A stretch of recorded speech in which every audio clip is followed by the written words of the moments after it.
Ok? Boa noite. Nós estamos aqui no Café Savana, no final da Asa Norte, na 116 Norte, para mais um Papo Bom Demais. Hoje nós estamos começando mais cedo não digo mais tarde, porque já fizemos uma outra conversa ainda há pouco, em outro espaço, e também por causa da chuva a gente acabou atrasando um pouquinho. Eu tenho convidados muito especiais hoje, porque a gente está tratando de um assunto que é muito necessário nesse momento, que é a questão da diversidade. A diversidade religiosa, a diversidade de raça, a diversidade sexual. Estamos aguardando também a presença do Michel Platini, que ainda não chegou, mas que espero que chegue em breve. E eu tenho a Vera, que é uma advogada maravilhosa, que defende as minorias, ela faz parte do grupo de Advogados pela Democracia e é também ligada ao movimento negro. Eu tenho a Taya, que é uma representante do grupo Ultra DF, da União Libertária de Travestis e Mulheres Transsexuais. O Marcos Terra, que é um educador e dirigente do Instituto Universalista Atlântida, Amor e Evolução. Eu quero agradecer a presença de vocês, pedir que vocês que estão em casa, que curtam e que compartilhem, né, a nossa live, porque essa forma de espalhar o nosso pensamento, as nossas conversas, tem sido fantástica e é o que tem alimentado a nossa campanha e alimentado a nossa forma de falar o que pensamos. Isso tem sido muito importante. Esses papos que nós estamos batendo desde o início da campanha tem sido a minha grande fonte de informação e de enriquecimento, porque essas pessoas que se predispõem a vir conversar comigo, né, porque isso aqui eu faço uma entrevista, eu pergunto as coisas para elas, tem sido de uma generosidade maravilhosa, porque através delas eu estou aprendendo muito e vocês que estão também em casa nos ouvindo, o pessoal que está aqui no Café Savana, com certeza sempre sai acrescido de um conhecimento a mais. E isso é maravilhoso. Bom, eu quero agradecer o Café Savana, quero agradecer a minha equipe, né, o Henrique, o Paulo, o Fred Brasiliense, que tem me ajudado muito nesse processo. Sejam todos muito bem-vindos, que o papo bom demais, hoje vai ser bom demais. Eu sou Cristina Roberto, sou candidata a deputada federal 1303. E eu vou pedir a Vera que se apresente. Por favor, Vera. Boa noite, Cristina. Cristina Roberto, muito bom demais. A todos aqui presentes nesse encontro, né, fraterno, né? A própria chamada, não é, conclama a fraternidade. O Café Savana, um lugar já de tradição na cidade. Então, apesar dessa noite chuvosa, está sendo muito legal estar aqui com vocês. Eu sou Vera Lúcia Santana Araújo, advogada, sou baiana de Livramento de Nossa Senhora, eu gosto sempre de dizer isso, embora eu moro em Brasília desde 1978, então a minha vida, né, já se fez e se consolidou aqui. Bom, para ser advogada, naturalmente, né, eu tenho que ter inscrição na ordem, mas assim, o meu locus político, a minha referência política como advogada é hoje a Associação Brasileira de Juristas pela Democracia, uma entidade que defende, não é, acima de tudo, o respeito à nossa Constituição, à Constituição Cidadã, e sou também militante da Frente de Mulheres Negras do DF em torno. E estamos aqui nesse momento para compartilhar, trocar saberes, olhares, enfim, auxiliar com esse debate democrático que somente enriquece o processo político eleitoral, né, tão cruel e pesado como a gente está enfrentando. Muito bem. Taya? Muito obrigada pelo convite, primeiramente, Cristina.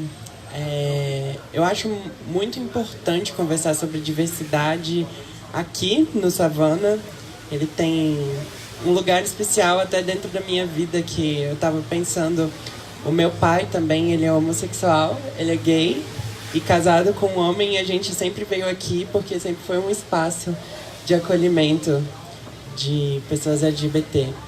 E eu sou comunicadora, sou mestranda em comunicação pela UNB e hoje em dia faço parte da União Libertária de Travestis e Mulheres Transsexuais, mas já fiz parte de diversos grupos que representavam discussões de gênero e sexualidade politicamente, e também já fiz parte de vários grupos do movimento estudantil. E hoje a gente conseguiu se organizar dentro do DF, algumas mulheres trans e travestis, para defender todos os nossos direitos que são muito precários, que estão sendo extremamente ameaçados pelo conservadorismo, por essa ideia idiota que eles estão pregando de ideologia de gênero, de combater a gente como se fosse pessoas que querem enfiar ideias pavorosas na cabeça das crianças, o que é uma grande falácia. E eu acho que hoje a gente pode debater sobre diversas questões que estão relacionadas a essas falácias, a essas fake news que estão sendo ditas hoje. Eu acho que é isso. Boa noite, Brasília. Obrigado pelo acolhimento. Boa noite, boa noite. Sou Marcos Terra, dirigente do Instituto Universalista Atlântida Amor e Evolução. Nós somos uma egrégora espiritualista que tem como fomento o autoconhecimento. Nós podemos falar de espiritualidade sem autoconhecimento e sem o viés político, porque muitas vezes se fala espiritualidade, a pessoa fica muito alienado. Não, ao contrário, é centrado lá e aqui ao mesmo tempo. Então, em Brasília, como educador também, trabalho com o viés social, com diversas atividades. Me sinto lisonjeado de participar desse bate-papo, porque é importante falarmos em todos os cenários, dentro de uma visão sistêmica, que ser político a consciência política está em todas as instâncias. E o que é o universalismo de uma forma geral? Pegando a Atlântida como parâmetro, nós temos pessoas dentro do contexto da diversidade que trazem conjunto de crenças e valores diversificado, mas com o denominador comum, essa busca pelo sagrado, essa busca pelo divino que começa por dentro de nós. Então, o respeito, o exercício da cidadania, a responsabilidade social do papel que cada um de nós temos. Gosto muito de falar de Mahatma Gandhi, porque Mahatma Gandhi tem um discurso bem interessante, quando ele menciona: não posso crescer espiritualmente cercado por favelas. Ou seja, todos nós temos o direito de exercer a cidadania, a democracia. E o Instituto Universalista Atlântida Amor e Evolução, a gente trabalha em cima desses pilares. Bom, o Michel acabou de chegar aqui, o Michel Platini, meu amigo querido, uma pessoa que eu aprendi demais a respeitar e a conhecer agora nessa campanha.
Um número enorme de pessoas, a gente começou uma lista com umas 10, 20 pessoas, mas só que não dá, o nosso tempo é curto, então não dá tempo de todo mundo falar, e a gente resolveu, então, trazer essas pessoas que, com certeza, vão conseguir traçar um panorama bem bacana para a gente, né, do que é a diversidade.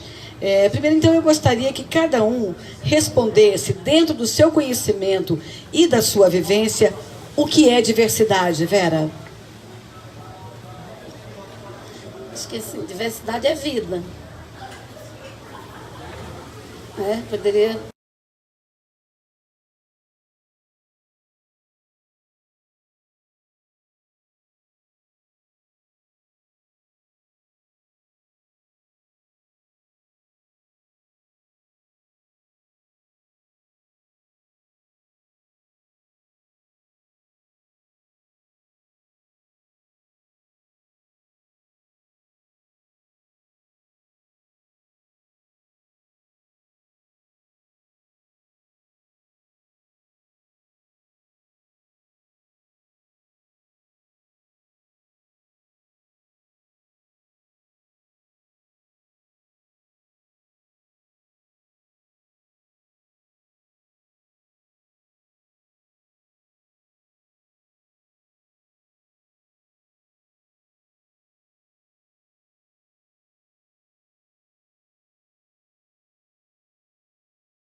mais com a dimensão e a perspectiva da coexistência, porque para mim diversidade ela rima com coexistência. Então é isso, é vida, é coexistência.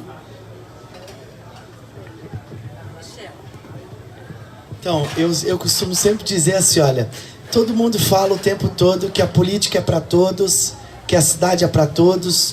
O próprio PT já teve o slogan, né, de o Brasil, um país de todos, né? Mas quem é esse todos, né? Quem cabe dentro do nosso todos? Eu acho que é o convite da reflexão, Cristina. Quem é todos? Quem significa todos, né? Porque você tem uma cidade absolutamente jovem, nova, Brasília, que tem 57 anos e ela consegue excluir tanta gente, né? Uma cidade com uma pessoa com deficiência não consegue atravessar do estilo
de você pensar o outro, e você entender que o outro é diferente de você.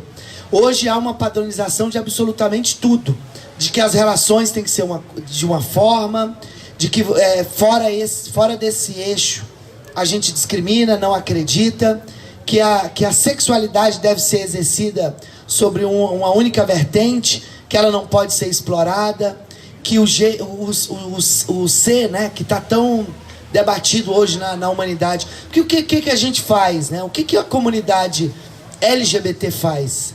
Ela rompe com essa hegemonia, ela rompe com esse processo de acreditar que as pessoas, elas vêm do mesmo lugar, que elas têm a mesma fala, que elas têm a mesma vivência, que elas sentem a mesma coisa e não compreende a diversidade. Por que o movimento hoje trans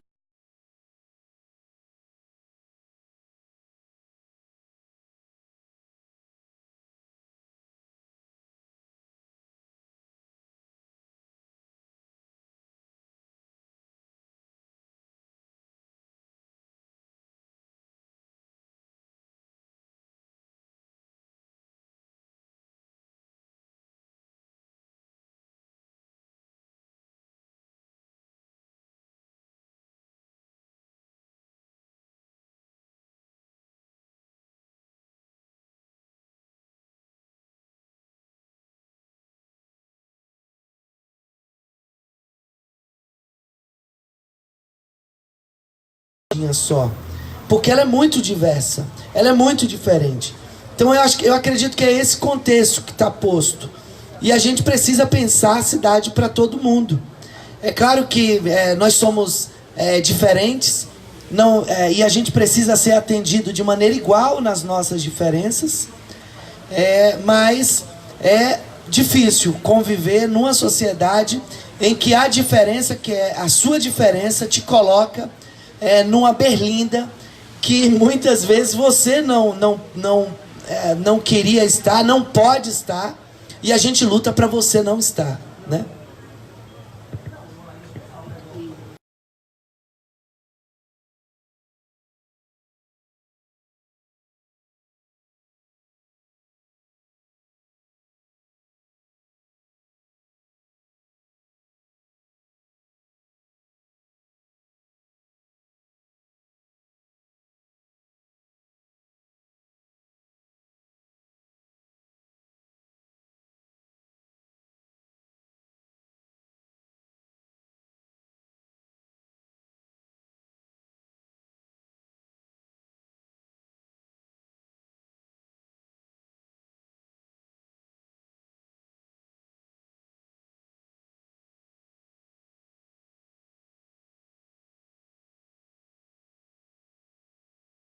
trabalhadores. E então, hoje em dia, diversos movimentos surgiram, veio o movimento negro, veio o movimento indígena, veio o movimento feminista, veio o movimento LGBT, todo mundo mostrando que não. Existem outras diferenças, e diferenças que causam opressões, que fazem as pessoas sofrerem economicamente, fazem as pessoas serem marginalizadas. Olha as pessoas com deficiências, as dificuldades que elas estão tendo de acesso à cidade. Olha as pessoas trans, as dificuldades que elas estão tendo de acesso a existir. Olha as mulheres, o lugar que elas estão ocupando dentro da sociedade economicamente. Estão recebendo menos do que os homens. Então, quando a gente pensa em diversidade, a gente tem que pensar principalmente em opressão específica. Não, muitas vezes o mercado utiliza a palavra diversidade economicamente.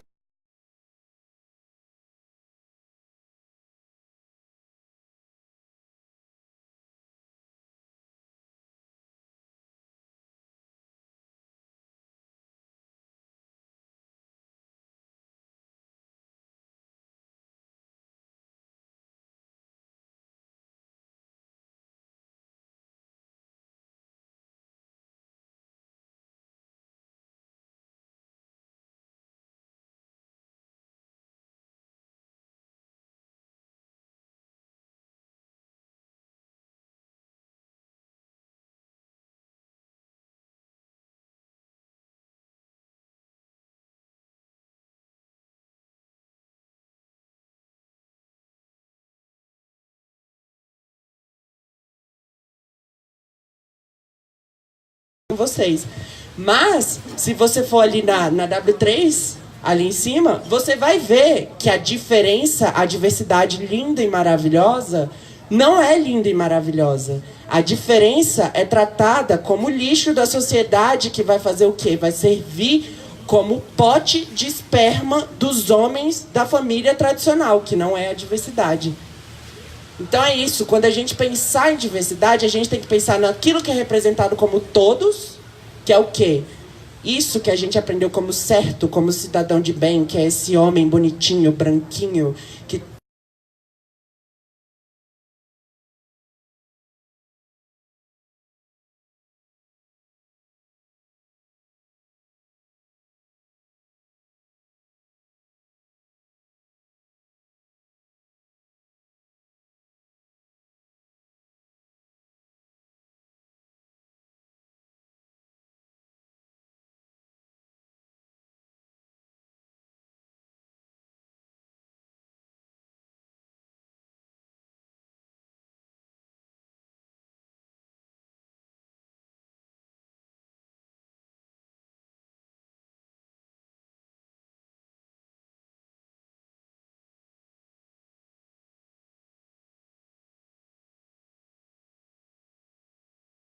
temos de conviver com a diversidade. Os estudos mostram de forma clara que as comunidades, ou países, ou culturas, de uma forma geral, que têm a diversidade e trabalham a diversidade como um desafio constante, como já falava nosso amigo Sócrates, uma vida sem desafios não vale a pena ser vivida. Ou seja, quando eu busco a dimensão humana, o autoconhecimento, olhar no outro, a minha projeção e perceber que tem a diferença, que bom que tem as diferenças.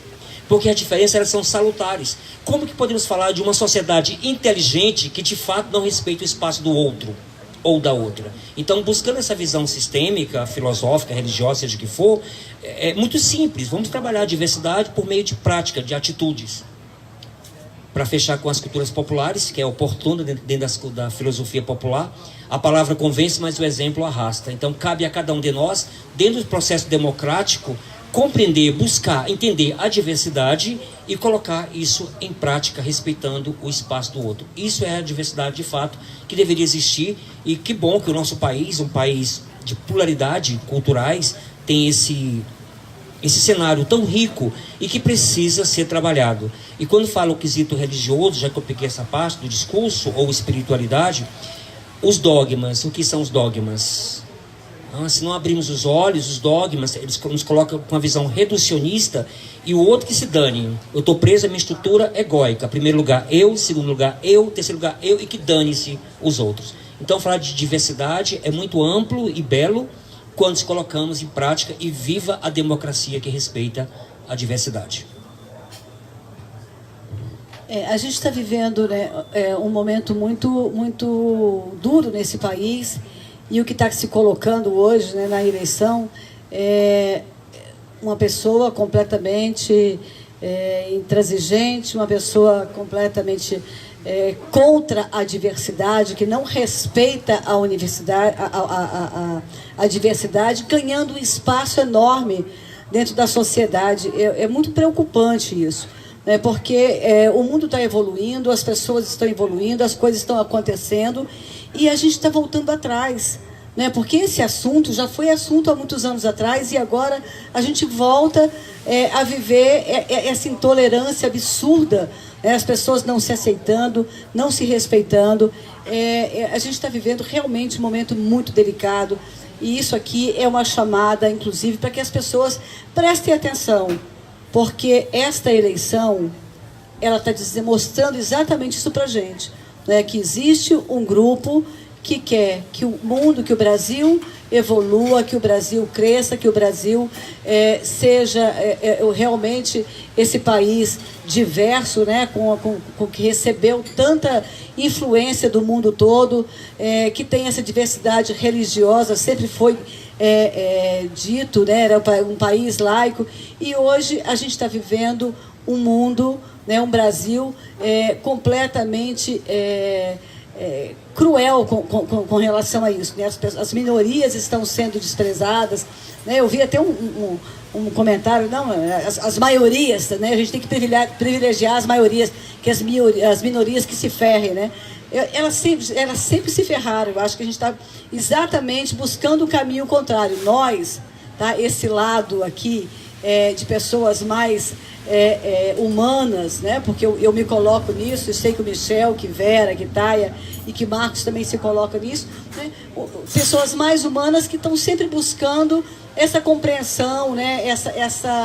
essa junção, né? De energias e de crenças e de sabedorias, né? Para fazer um mundo melhor, que eu acho que isso é lindo, né? A natureza é diversa e nós somos diversos, não é não, Michel? Michel, fala para mim, como é que você enxerga a diversidade dentro dos grupos sociais que você pertence, especialmente no cenário político?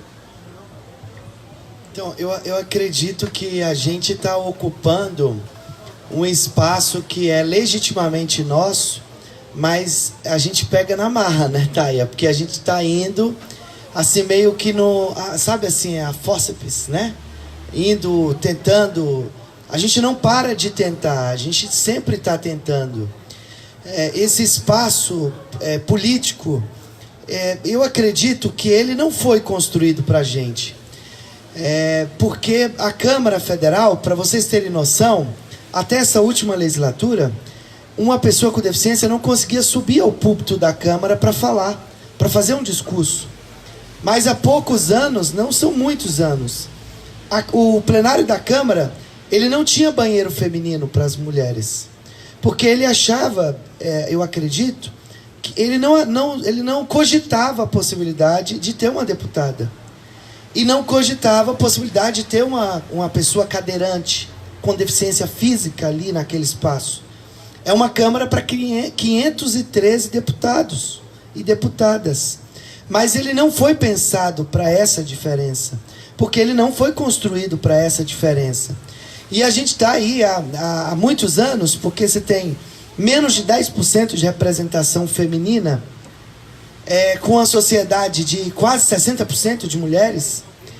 Até, eu vou dizer assim, até no meu partido, até na política, para mim, que sou um homem gay, que faço esse debate, que me coloco claramente, eu encontro as minhas resistências. Eu, dentro do meu quadrado, eu encontro as resistências de colocar a fala, de ser um agente, de colocar no meu chão de fala sobre o que eu penso, como que eu vejo o mundo, como que o nosso coletivo se organiza e do que a gente precisa hoje, nos dias de hoje, de um movimento fascista que se alarga cada vez mais, inclusive de quem do Hitler brasileiro, que almeja chegar à presidência da República, e que até dentro dos nossos espaços a gente encontra dificuldade. Se você for parar para pensar qual o investimento que é dado para a minha candidatura que é uma candidatura legítima, genuína dos movimentos sociais, que construiu uma trajetória nas lutas e que precisa ter uma voz no parlamento, na política, eu encontro muita resistência. Então, assim, olha, qual é o espaço que eu vejo?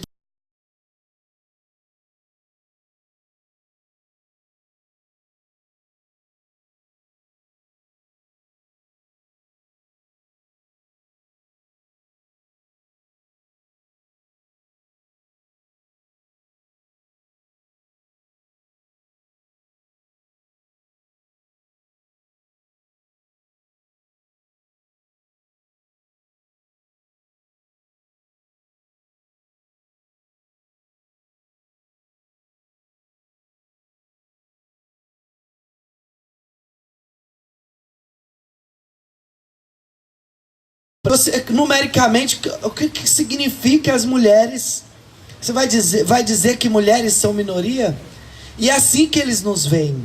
Eles querem que a gente pense como minoria. Eles querem que a gente haja como minoria. E a gente, há anos, tenta não agir como minoria, porque nós não somos minoria. O que significa a democracia? A democracia é o respeito também das diferenças. Se você não respeita as diferenças, não existe democracia. Democracia não é a imposição numérica em absoluto. Não é a imposição numérica. E se fosse a imposição numérica, nós não estávamos como estamos hoje. Então, nesse cenário, é difícil você se apresentar. E até também é complicado, porque você falar diversidade, todos nós somos diversos. Todos nós temos uma diferença em relação ao outro.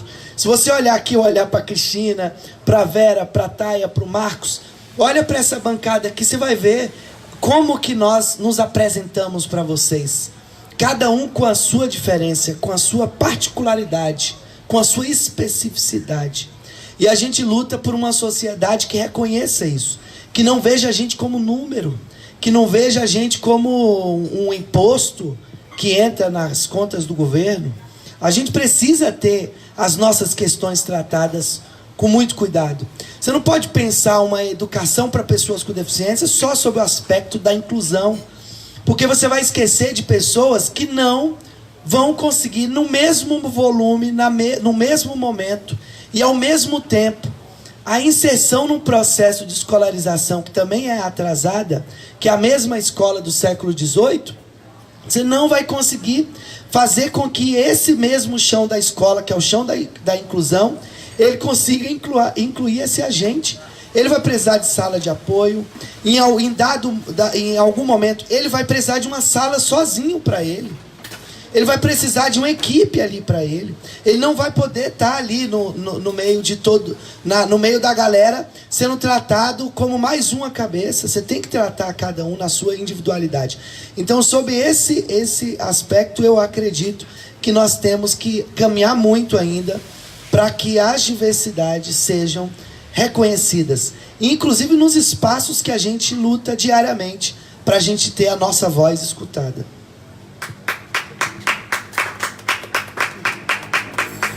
Vera, é para você também essa pergunta.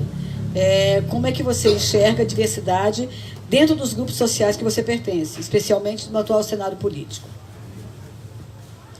Bom, como negra, né, eu falo muito da exclusão da exclusão. Para vocês terem um pouco a noção, no meu espaço de atuação profissional, como advogada, o universo jurídico, o universo das carreiras jurídicas, são quase que a exclusividade de brancos, notadamente no exercício de poder dessas instituições. Se você pega o Poder Judiciário em todos os níveis, o Poder Judiciário, a magistratura inteira nacional, tem cerca de 4% só de juízes e juízas negros e negras. Inclusive, em novembro, vai ter aqui em Brasília, será o segundo encontro nacional de juízes e juízas negras, né, chamado a partir de um juiz negro daqui de Brasília. Então, assim, costuma ser um evento muito interessante. O Ministério Público é na mesma toada, entendeu? É também quase que exclusivamente, é cerca de 4% de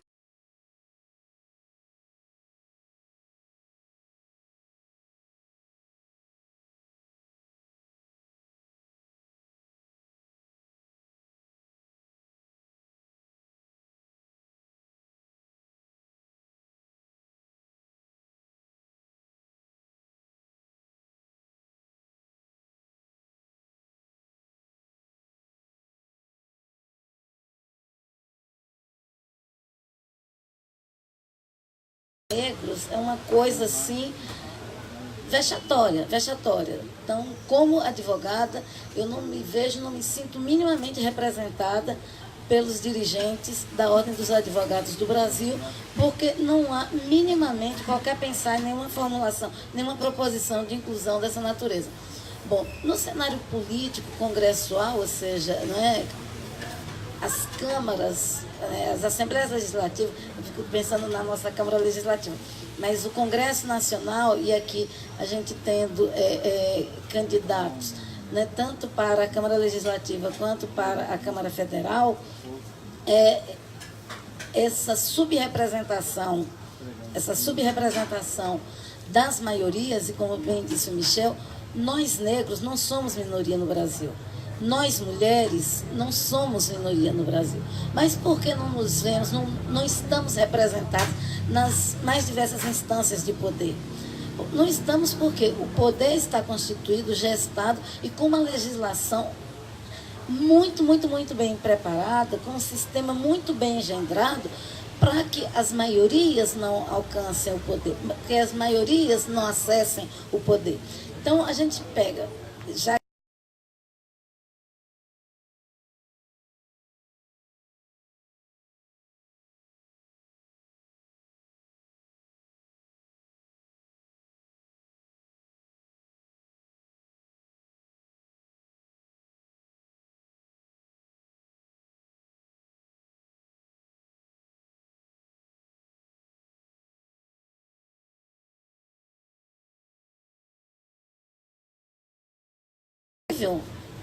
sabe, é quase para... Olha, não adianta você tentar, porque não tem como chegar junto.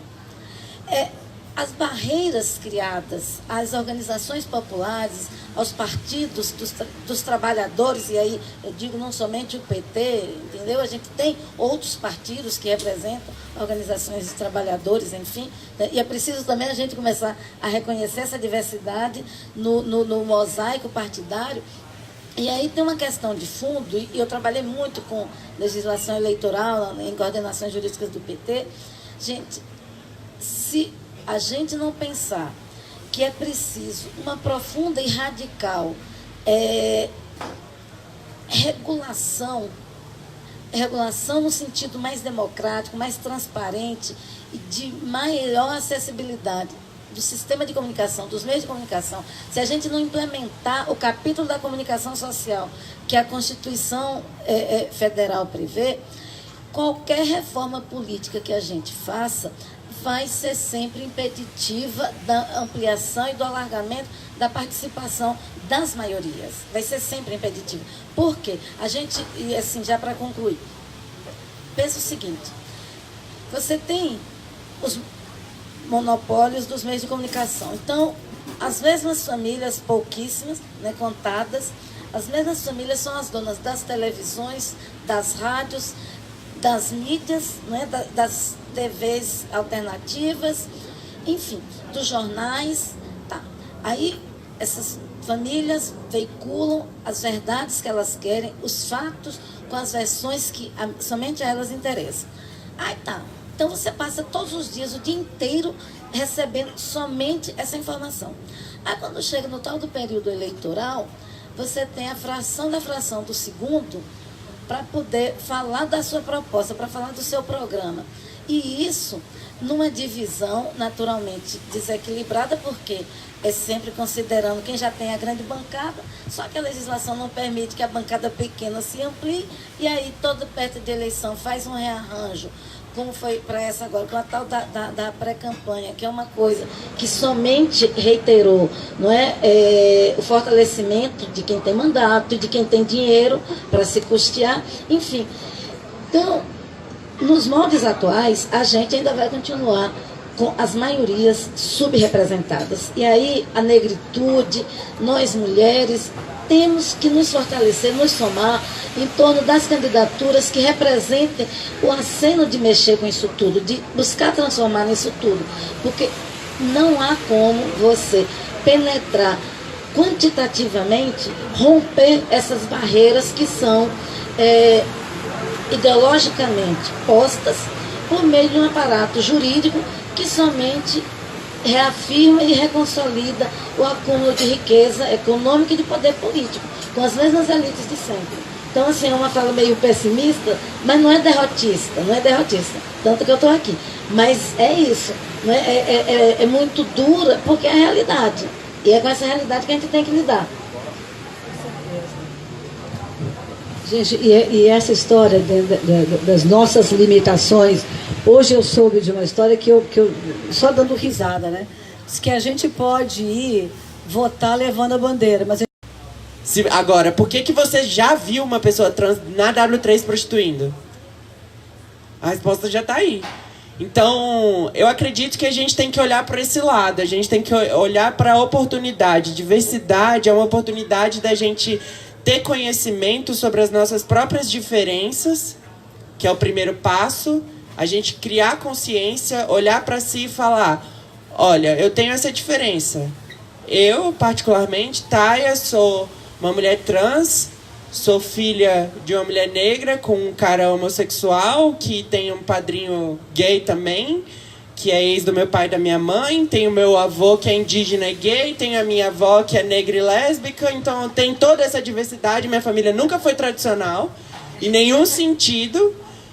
Minha família é de religião, de matriz africana também, então é isso. Eu sou isso, poderia ter vergonha de falar isso, igual durante muitos anos da minha vida eu tive vergonha mesmo, tive vergonha de ser trans, tive vergonha de ter a família que eu tenho, por conta dessa sociedade ridícula. Mas hoje em dia eu não tenho mais e acredito que é isso. A gente tem que utilizar essa nossa diferença ao invés de ser jogada para debaixo do tapete e cuspida e jogada para fora do mercado de trabalho e oprimida e jogada para fora dos espaços dentro da universidade. Pegar essa diferença e bater com o pé na porta deles e falar, ó, você quer usar a gente economicamente? Quer falar de diversidade? Quer usar o discurso bonitinho de progressismo, etc. E se não quiser também vai ter que ter, né? Ele não. A gente não vai aguentar esse tipo de gente fascista, idiota, que está querendo colocar na cabeça das pessoas que pessoas trans são discurso para criancinha, para menino virar menina, porque para menino beijar menino, sei lá, eles inventam cada coisa com essa história de ideologia de gênero, que nunca pegaram um livro de gênero, um livro feminista para ler, para descobrir o que é gênero de verdade, fica inventando um monte de mentira de gênero, e é isso, ficam usando a gente dessa forma horrorosa e a gente tem que se utilizar da forma certa, aproveitar a oportunidade que a gente tem aí.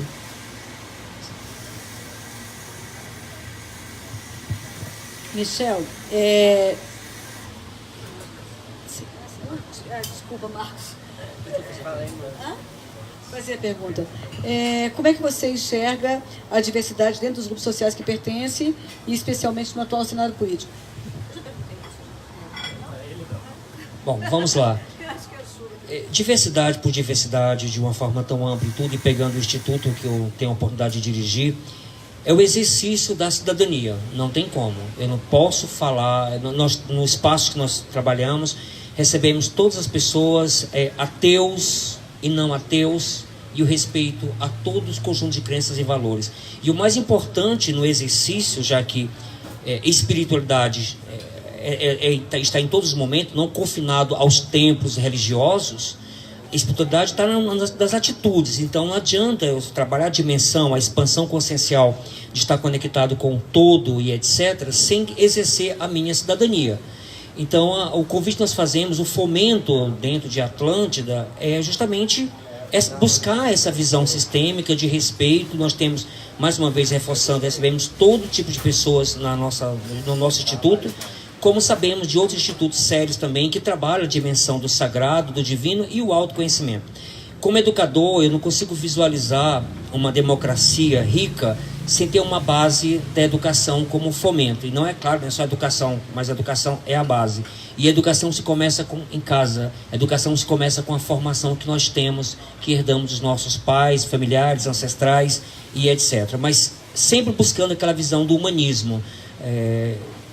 Olhar para o outro como uma projeção, mesmo com as diferenças e ricas diferenças, para respeitar a diversidade. Não adianta falar de sagrado, de expansão consciencial, se eu não respeito o meu vizinho, porque não pensa como eu. Muito bem. Agora eu vou fazer perguntas individuais, tá? Michel, quais são as políticas públicas efetivas que garantem e protegem os direitos e liberdades individuais? Então, a Constituição protege as liberdades individuais. É a política pública mais efetiva. Mas é letra morta, né? Quando você não consegue, de fato, que ela seja assegurada ali, que ela seja vivida, vivenciada. As políticas afirmativas também protegem as liberdades individuais. E o Estado tem a sua responsabilidade. E tem ações e movimentos que são pedagógicos para tentar construir esse processo, né? Quando eu digo que cada vitória que a gente consiga ter, mesmo que muito pequena, a gente comemora muito, porque é pedagógico também. A violência é pedagógica e a afirmação do direito também é pedagógica. Então a gente precisa de ações também afirmativas para proteger as liberdades individuais. Principalmente nesse momento em que se debate tanto as liberdades individuais. O cerceamento que a gente assiste e o golpe, ele acirrou ainda mais esse processo, mas nós estamos em um país que a gente não pode falar de democracia, a gente não vive uma democracia. E quando a gente não vive uma democracia, é difícil você falar de liberdade individual. Como é que você exerce a sua liberdade individual? Como é que você exerce o seu direito do seu próprio corpo? Esse debate da descriminalização das drogas, da necessidade que a sociedade tem de fazer ele. O que está como pano de fundo? Há uma interferência na liberdade individual do ser, de decidir sobre essa droga e não aquela droga, de um Estado que fere o princípio da isonomia, quando sem nenhum tipo de estudo técnico, ele diz que o álcool pode ser regulado, mas a maconha não pode ser regulada. Isso também fere a liberdade individual das pessoas. Há poucos anos, a Câmara aprovou uma lei que proíbe que as pessoas se manifestem na frente do Buriti, da Câmara Legislativa, em horário comercial. Isso fere a liberdade individual. Dizer que não pode construir albergue em área residencial também fere o direito da liberdade individual. Parece que está querendo pegar as pessoas que estão em situação de vulnerabilidade e que moram no albergue, deixar ela bem distante da sua casa. É tanta coisa que fere a liberdade individual da gente, do direito de andar na rua, das pessoas em situação de rua, de poder ter acesso à cidade, da cidade também ser dela, como é das pessoas que não estão em situação de rua. É muito sério. E a gente vai ter que evoluir muito. Por isso que é importante vozes na Câmara que falem sobre isso. Porque parece, eu tenho a impressão às vezes, porque eu estou há muitos anos na militância e eu lido com o governo há muitos anos, antes até de poder estar em espaços de governo. E eu percebo que essa galera que está no poder há muito tempo, essa galera branca, rica, que não desce para ir lá na estrutural para saber como é que é a vida das pessoas, ou só desce na eleição. Há poucos dias eu vi uma postagem da antiga candidata ao Senado do Hollenberg, que é a secretária, acho que de Fazenda, de Planejamento, dizendo: foi lindo ser candidata, porque eu tive a oportunidade ímpar de conhecer lugares que eu nunca imaginei na minha vida, de ir no Sol Nascente, na estrutural. Então, que pena, né, que a gente tem uma pessoa que estava se candidatando, que não conhece a estrutural, que não conhece o Sol Nascente. Não é isso que a gente está falando, sabe? E a gente precisa de políticas afirmativas, A gente precisa não só de políticas afirmativas, que a nossa Constituição seja respeitada.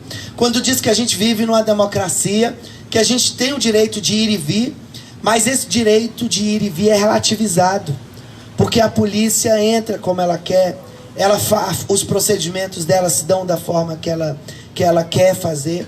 O Fórum Brasileiro de Segurança Pública, um dos maiores dados, a Taia sabe disso, esses dias a gente estava conversando sobre isso, é de que a polícia mata mais do que criminosos cometendo latrocínio. Isso fere também a liberdade individual. É muita coisa que a gente precisa fazer de política pública para assegurar as liberdades individuais. E uma das primeiras é respeitar a legislação.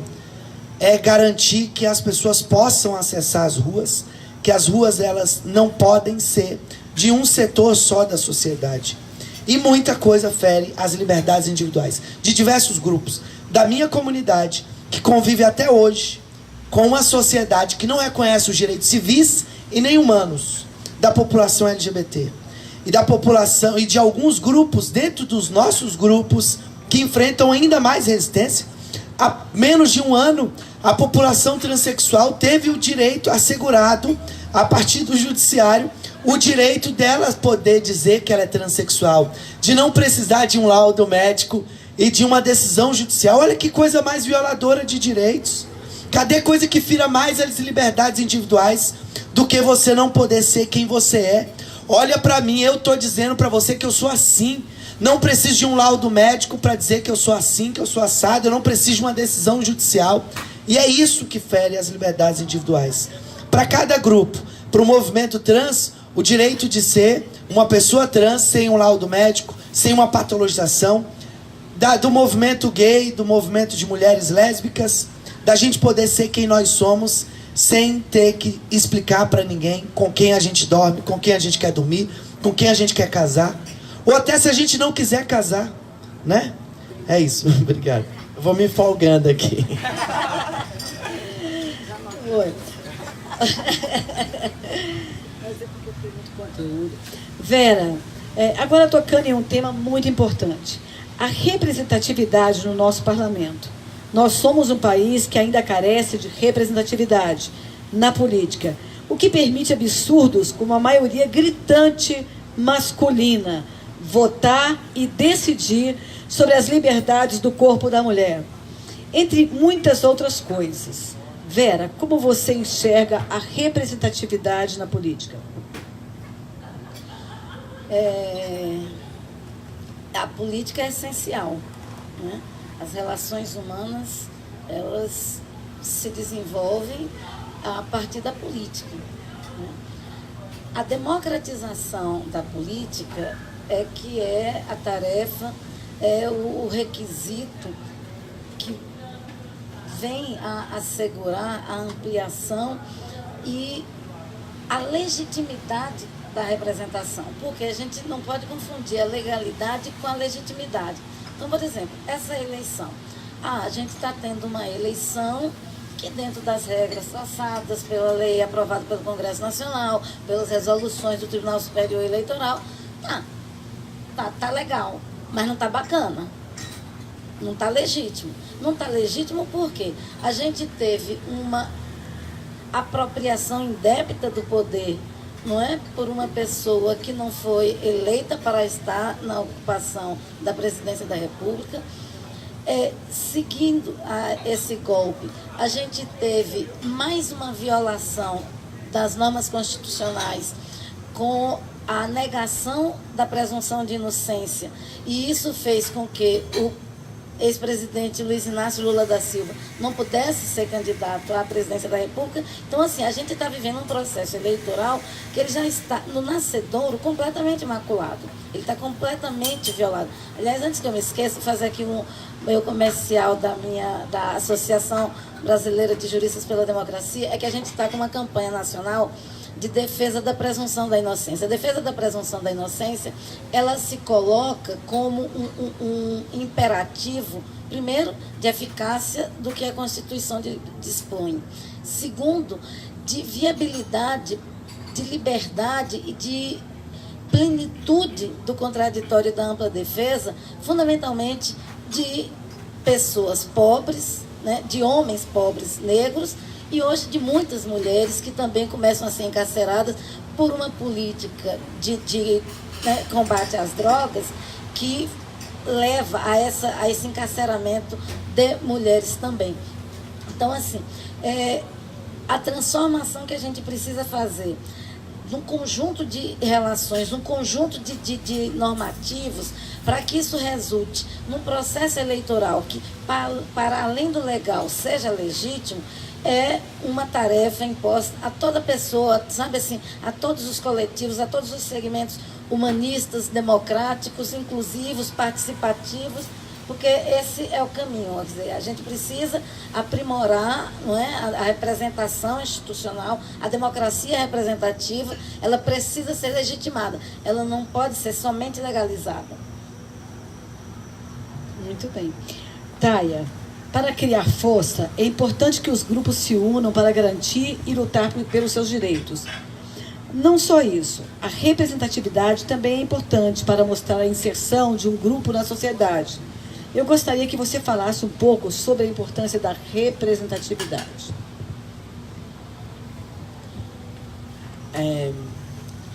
Eu acho muito interessante falar de representatividade a partir desse olhar da união.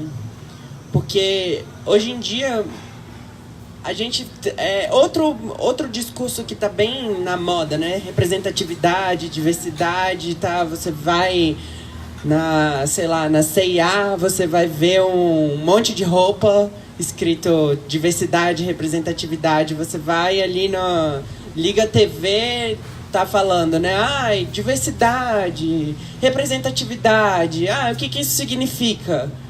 O que isso vem na prática?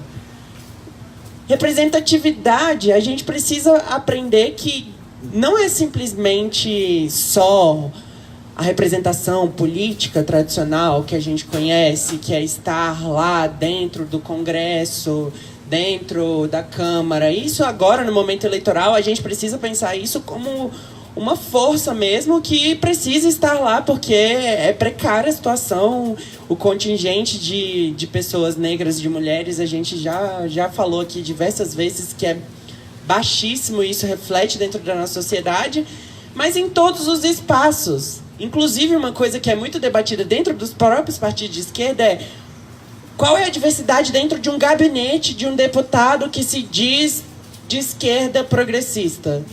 E quantas pessoas trans são assessoras de deputados? Pouquíssimas. A gente entra dentro do Congresso Nacional, são pouquíssimas pessoas e tem muitos discursos lá de esquerda. Nossa, nós precisamos. Quantas pessoas com deficiência, se não tem nem uma ladeira para cadeirante lá, a acessibilidade para cadeirante, não tem. Então é isso, representatividade, a gente precisa pensar no nosso dia a dia. O que isso significa? A gente precisa ver dentro dos espaços que a gente convive, que a gente está, o que está faltando ali dentro da nossa sociedade brasileira, que é uma das sociedades mais diversas do mundo, e não está tendo aquela diferença representada. Por que dentro, lá no meu trabalho, eu olho para o lado, eu vejo um bando de pessoas brancas, cisgênero, heterossexuais, e eu sou praticamente a única pessoa LGBT, não estou nem falando de trans, a única pessoa LGBT assumida dentro do meu trabalho, assim. Eu conto 5 dedos, assim, quantas pessoas negras tem lá dentro, assim, cargos de poder, assim, altos, nenhuma. Isso é um órgão público, estou falando do Ministério da Saúde. Então, assim, se quem está fazendo as políticas públicas, quem está fazendo entretenimento, esses dias, eu e a Lua, que é minha namorada que estava ali, a gente... Tô acabando, só vou comentar isso.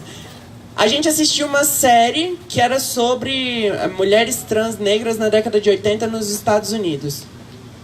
Eu juro, foi a primeira vez na minha vida que eu vi uma série que eu consegui me identificar dentro de algum personagem, dentro de entretenimento. Eu nunca havia visto uma série que mostrava pessoas trans que não fosse numa desgraça absoluta, ou sendo chacota, ou sendo prostitutas, ou sendo, tipo, até que pode ser prostituta, mas que mostre a realidade de prostitutas, assim, que não é só uma desgraça tão absoluta, assim. Que mostre relacionamentos, que mostre como ser humano. Eu nunca me vi humanizada dentro de uma série. Olha que coisa mais absurda. Foi a primeira vez. Aí eu falei, gente, realmente, representatividade tá nesse sentido, da gente poder se identificar com a gente poder se ver uma possibilidade de estar dentro dos espaços, especialmente as pessoas que são mais vulnerabilizadas.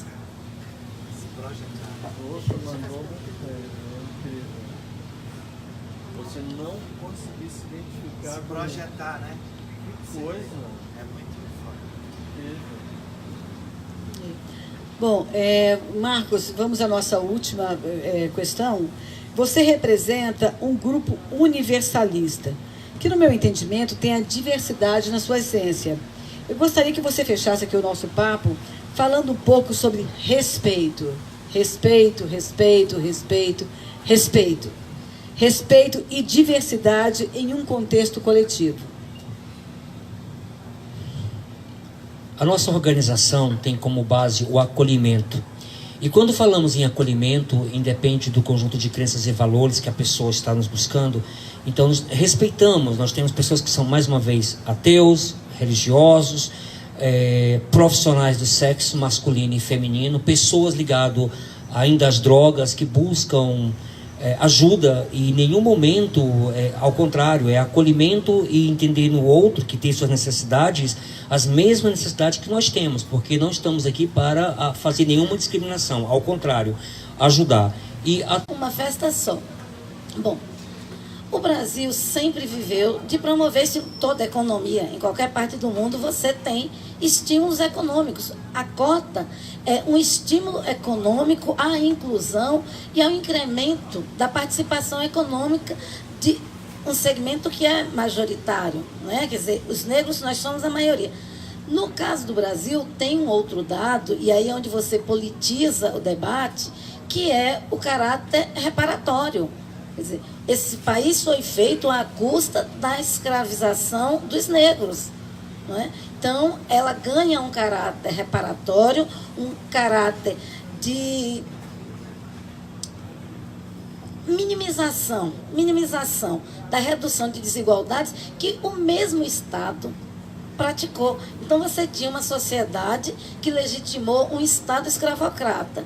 E você continua a ter uma sociedade que continua legitimando um Estado discriminatório, na medida em que impede, literalmente impede a acessibilidade econômica, educacional, a própria vida. Quer dizer, a gente hoje se debate com o genocídio da juventude negra, com o genocídio da população negra. Então, assim, a cota seguramente não vai resolver. Agora, políticas afirmativas nas mais diversas modalidades são, sim, um instrumental que ajudam a minimizar e a reparar parte, não é, da exploração econômica social que lastreou o desenvolvimento dessa republiqueta. Muito obrigada. Platini, a cultura familiar é determinante para a orientação de uma pessoa? Então, eu fiquei muito impactado com essa fala da Taya, né? Muito foda esse negócio, você não conseguir projetar quem você em referências, né? De você se ver em uma série, uma novela, em algum espaço, né? Mas olha, a cultura familiar, isso é um mito, né? Os fundamentalistas tentam, a partir dessa lógica, a Taya falou um pouco aqui, de como que eles fazem esse debate com a gente, né? Sobre a vertente da mentira, a lógica da mentira, de dizer que, olha, se eu sou um pai... Eu vou desconstruir agora com uma coisa muito pedagógica, didática, vou puxar aqui. A minha mãe e o meu pai, apesar de ter convivido pouco com ele, eram heterossexuais. A minha mãe ainda é heterossexual. Acredito que meu pai também, que eu não convivo muito com ele, também seja. E eu vivi sob uma lógica heteronormativa, numa casa e numa sociedade heteronormativa. Que na televisão, nas novelas, desde que eu me entendo por gente, é tudo muito bem organizadinho. É ali desde a novelinha da Carrossel, o menino se apaixonando pela menina, a novelinha, o personagem do desenho, a minha família, a cidade, tudo é heteronormativo. E eu sou LGBT. Eu não sou LGBT porque eu não sou tudo, né? Mas eu sou gay, pronto. E é isso. Então, acho que não precisa falar mais nada. Então, não é porque eu não fui criado num lar de pais, ou de duas mães, ou de dois pais, e eu sou LGBT. E não necessariamente, também assim não vai acontecer, ao contrário. Se você é lésbica e você tem uma companheira e você cria seus filhos, e eles vão ser... É um absurdo e uma verdadeira mentira de uma sociedade que se guia por uma lógica do medo, de um movimento fascista que tenta colar nessa sociedade, no imaginário dessa sociedade, de que nós estamos na contramão, subvertendo ou tentando ensinar alguma coisa. A única coisa que a gente quer, e eu acho que a partir da minha fala, da fala da Taia, e das falas nossas no dia a dia, mesmo com os nossos silêncios, a gente também fala, a gente está tentando viver, se manter vivo e tentando nadar contra a maré, porque não é fácil ser gay, ser lésbica, ser travesti, ser transexual nessa sociedade. É nadar contra a maré o tempo todo. Muito bem. Eu só queria dizer aqui para aquele vice-candidato a vice, né, que está dizendo que as crianças que crescem, que são criadas por avós e só por mães, que são pessoas desajustadas. Eu quero dizer que eu criei sozinha 4 filhos maravilhosos, 4 pessoas maravilhosas que hoje são pai de família, professor, uma pessoa que está contribuindo demais para a formação de muitas pessoas interessantes, de 3 mulheres maravilhosas, donas dos seus destinos, e que tudo deu certo, tá, seu candidato a vice? Deu tudo muito certo. Meus filhos são maravilhosos e eu criei sozinha, tá? Minha mãe me ajudou um pouco, meus irmãos me ajudaram, mas eu criei sozinha. Não tem nada de errado com isso. Nós, mulheres, somos capazes disso sim. Aliás, sempre somos nós que criamos os filhos. Né? Que história é essa, né, não, Verinha? Bom, mais uma vez, ele não. Ele não. Aí eu vou falar em libras para eu ser diferente, né? Ele não. Ele não. Então, ele nunca. Por favor, gente. Brasil, acorda. Brasília, Brasília principalmente, eu acho um absurdo essa cidade com tanto acesso à informação, sabe, com tanta gente que pode pensar melhor esse país, sabe, apostando nesse absurdo, tá, que é esse senhor tentando ser nosso presidente. Por favor, ele não, pelo amor de Deus, ele não. Bom, agradeço demais a vocês todos. Michel, dá seu tchauzinho. E a Anitta, se posiciona, minha filha, sai do armário. Gente, obrigada pelo diálogo, foi muito bacana. E Cristina, siga em frente. O Congresso Nacional merece uma mulher da sua grandeza. Muito obrigada. Aliás, a Câmara Distrital também merece Michel Platini, que é uma das pessoas mais necessárias. Eu falo isso do fundo do meu coração, Michel. Porque você traz um novo, você traz uma luz, né, para aquele espaço que é hoje uma grande bancada de negócio que envergonha demais a nossa população mais lúcida.